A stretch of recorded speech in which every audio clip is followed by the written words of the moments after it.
তাড়াতাড়ি আসেন, ছোট সাহেব তো বাচ্চা সহ বিয়ে করছে, ওই আসেন, জলদি আসেন। ভাইজান, আপনি কি এই মহিলারা সত্যি সত্যি বিয়ে করছেন? হ্যাঁ। হ্যাঁ হ্যাঁ ভাই, আপনার দুনিয়াতে আর কোনো মেয়ে মানুষ খুঁজে পেলেন না, এই মহিলারে আপনার বিয়ে করা লাগলো। এরা আসসালামু আলাইকুম বন্ধুরা, সবাই কেমন আছেন? আশা করি আল্লাহর রহমতে আপনারা সবাই অনেক ভালো আছেন। আজকের এই ভিডিওতে আমরা দুনিয়া টাকার গোলাম নাটকের পরবর্তী আপডেট নিয়ে কথা বলবো। নাটকটির নতুন পর্ব কবে এবং কখন মুক্তি পাবে তা অনেকেই জানতে চেয়েছেন। পুরো বিষয়টি জানার জন্য ভিডিওটি শেষ পর্যন্ত দেখুন।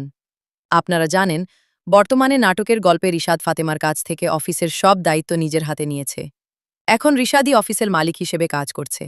গল্পের বর্তমান অবস্থা অনুযায়ী শেহজাদ যখন অফিসে খাবার নিয়ে যায়, তখন তাকে ম্যানেজার এবং রিশাদ বিভিন্ন বিষয় নিয়ে কথা শোনায়। শেহজাদের মনে হয় যে এই অফিস বা এখানকার কর্মচারীদের সে আগে কোথাও দেখেছে। এরই মধ্যে গভীর রাতে ফাতেমার কাছ থেকে ফ্রিয়া নামের শিশুটি তার বাবার কাছে চলে আসে।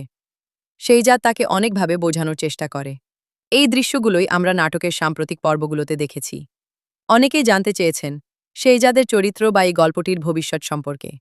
নাটকের নতুন পর্বে দেখা যাবে শেহজাদ তার মনের বিভ্রান্তি কাটিয়ে সেখান থেকে চলে যায়। রিশাদ মনে করে যে সে পরিস্থিতি নিয়ন্ত্রণে রেখেছে। তবে গল্পটিটি কিভাবে এগোবে তা জানতে হলে আপনাদের নিয়মিত নাটকটি দেখতে হবে। সবশেষে আপনাদের সবার জন্য তথ্য হল, দুনিয়া টাকার গোলাম নাটকের পরবর্তী পর্বটি মুক্তি পাবে রবিবার দুপুর 12টায়। আপনারা নাটকটি দেখতে পারবেন প্র্যাঙ্কিং এন্টারটেইনমেন্ট ইউটিউব চ্যানেলে। নাটকের নিয়মিত আপডেট পেতে চাইলে আমাদের চ্যানেলটি সাবস্ক্রাইব করে রাখতে পারেন। আজকের ভিডিওটি ভালো লাগলে লাইক দিয়ে আমাদের সাথে থাকার অনুরোধ রইল। দেখা হবে পরবর্তী ভিডিওতে। সবাই ভালো থাকবেন, সুস্থ থাকবেন। আল্লাহ হাফেজ।